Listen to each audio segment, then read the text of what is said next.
আরে ରୁହ ରୁହ ମତେ ଦେଖି ଡରିଗଲ କି? ମୁଁ ନିଜେ ବି ଏଡିଟିଂ କଲାବେଳେ ଡରି ଯାଇଥିଲି। ସକାଳୁ ଟିକେ ଆଡୁ ସାଡୁ ପତ୍ର ବାଟି ମୁଣ୍ଡରେ ଲଗେଇଥିଲି, କାରଣ ମତେ ସେଲ୍ଫ କେୟାର କରିବାକୁ ବହୁତ ପସନ୍ଦ। ସେ ଶୁଖିବା ଭିତରେ ଫ୍ରେଶ ପାଳଙ୍ଗ ଶାଗ ଧୋଇଦେଲି।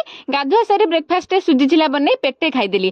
ଆଜି ଦିନ ସାରା ମୋର ଖାଲି ପାଟି ଚାଲିବ। ହେଇ ଦେଖୁନ ମା ମନକୁ କଣ ଆସିଲା, ପଶି ପଡିଛି ପାଣି ଛଣା ପିଠା ବନେଇବାରେ। ଆଉ ମୋର ବି ମଜା, କେତେ ଦିନ ହବ ପିଠାପଣା ଖାଇନଥିଲି। ମାନେ ଗୋଟେ ଖାଇବା ସରିନଥିବ ଆଉ ଗୋଟେ ବେଳା ପାଇଁ ଆମର ପ୍ରିପାରେସନ ଷ୍ଟାର୍ଟ ହେଇଯାଇଥିବ। ୟୁଟ୍ୟୁବ କଲା ଦିନଠୁ ଯାହା ଗୋଟେ ଇଣ୍ଟରେଷ୍ଟିଂ ଦେଖୁଛି ଫୋନ ଧରି ଦୌଡ଼ି ଆସୁଛି କ୍ୟାପଚର କରିବାକୁ। ନିଜେ ଦେଖିଲେ ପିତା ଶାଗ ବୁଦାଟା କେତେ ସୁନ୍ଦର ଲାଗୁଛି ନା? ଦିଟା ନାଁରେ ପାଦ ଦେଲେ ଏଇ ଅବସ୍ଥା। ମୋ ପାଠ ପଢା ସରିଲା ଭିତରେ ମା ଶାଗ ରାଇ କରିସାରିଲାଣି। ଆଉ ମୁଁ ଖାଇସାରିଲା ପରେ ଭିଡିଓ କଥା ମନେ ପଡିଲା। ହଉ ଛାଡ, ସନ୍ଧ୍ୟାବେଳେ ପୁଣି ଟିକେ କ୍ରିସ୍ପି କୁରକୁରି ମୋମୋ ଖାଇବାକୁ ପଳେଇଲି। ଆଜି ମୋର ଟିକେ ବେଶୀ ଖାଇବା ପିଇବା ଚାଲିଛି। ପୁଣି ଡିନରରେ ପୁରୀ ପତ୍ରକୋବି କ୍ଷୀରି। କି କମ୍ବିନେସନ ବୁଝା ତ ପଡୁନି, ଖାଇବା ମିଳୁଛି ସେତିକି ବଡ କଥା। ଆକ୍ଚୁଆଲି ବହୁତ ସମୟ ବସି ବସି ମୋ ବ୍ୟାକ୍ ପେନ୍ ହଉଥିଲା, ଆଉ ଚେୟାର ଟେବୁଲରେ ପାଠ ପଢା ମତେ ପସନ୍ଦ ନୁହଁ। ସେଥିପାଇଁ ଗୋଟେ ବେଡ୍ ଷ୍ଟଡି ଟେବୁଲ ଅର୍ଡର ଦେଇଥିଲି। ମତେ ଲାଗୁଛି ଏଥିରେ ପାଠ ପଢା କମ, ଖିଆ ପିଆ ଅଧିକ ଚାଲିବ। ଏଇଟା କିନ୍ତୁ ବହୁତ ଷ୍ଟ୍ରଙ୍ଗ ଅଛି। କାମ ସାରି ଶୋଇବା ପୂର୍ବରୁ ଗୋଟେ ଗ୍ଲାସ ହଳଦୀ କ୍ଷୀର ପିଇ ଶୋଇପଡିଲି।